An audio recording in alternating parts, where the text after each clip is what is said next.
बाली को जब राम जी ने मारा तो किस पेड़ की ओट लेके मारा?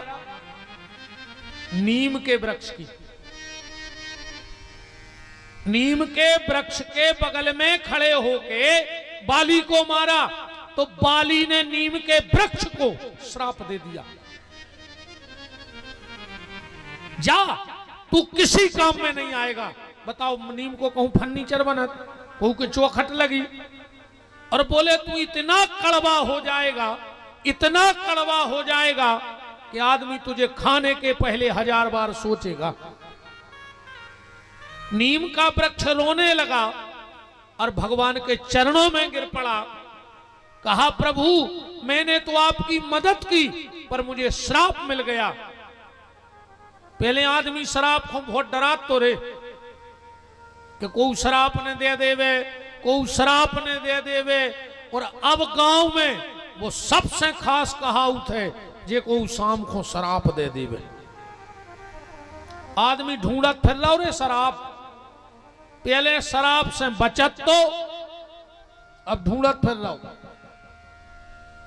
अब एक कलारी तुम 3 किलोमीटर बिल्कुल करहा खेत में खुलवा दे जहां इतने खचत हुए तो वे कुत्ता से चले जरे खोचरत मनुजी हैं होते बेने मान में तो जे हैं। बोलो वृंदावन बिहारी लाल की। तो भगवान ने कहा, नीम के वृक्ष चिंता मत कर, तूने जगत हित के लिए परोपकार किया है। एक समय ऐसा आएगा मैं एक अवतार लूंगा और मेरी मूर्ति सिर्फ नीम की लकड़ी की ही बनेगी, और वो मूर्ति जगन्नाथ भगवान की है। जगन्नाथ भगवान की जो मूर्ति बनती है वो सिर्फ नीम की लकड़ी की बनती है। और जगन्नाथ जी ऐसा लेख है और आज प्रमाण है, भगवान कृष्ण को जब जरा नाम के व्याघ्र ने बाण मारा तो जो परिवार के लोग थे उन्होंने भगवान कृष्ण के शरीर का अंतिम संस्कार किया। पूरा शरीर जल गया पर भगवान का हृदय नहीं जला, और वो हृदय निकाल उठा करके भगवान जगन्नाथ जी में रखा गया।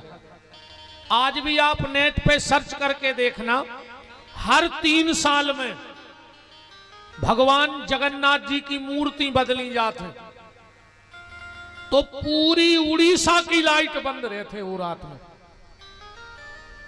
आप नेट पे सर्च करना, पूरे प्रदेश उड़ीसा की लाइट बंद कर दी जाते। और जो वहां के पंडा पुजारी महंत होते हैं, जो वहां के पंडा पुजारी महंत रहते हैं, उनकी आंखों पे पट्टी बांध दी जाते, हाथों पे रुई लपेटी जाते, और फिर वे जाते और पुरानी मूर्ति में से भगवान कृष्ण की वह आत्मा निकाल के नई मूर्ति में रखा था। आज तक किसी ने नहीं देखा कि पुरानी मूर्ति से उठा के नई मूर्ति में क्या रखा जाता है। वे जा भर कहते हैं, बोले हमें तन्न के सो अनुमान होते जैसे हमने खरगोश पकड़ो हुए हाथ में।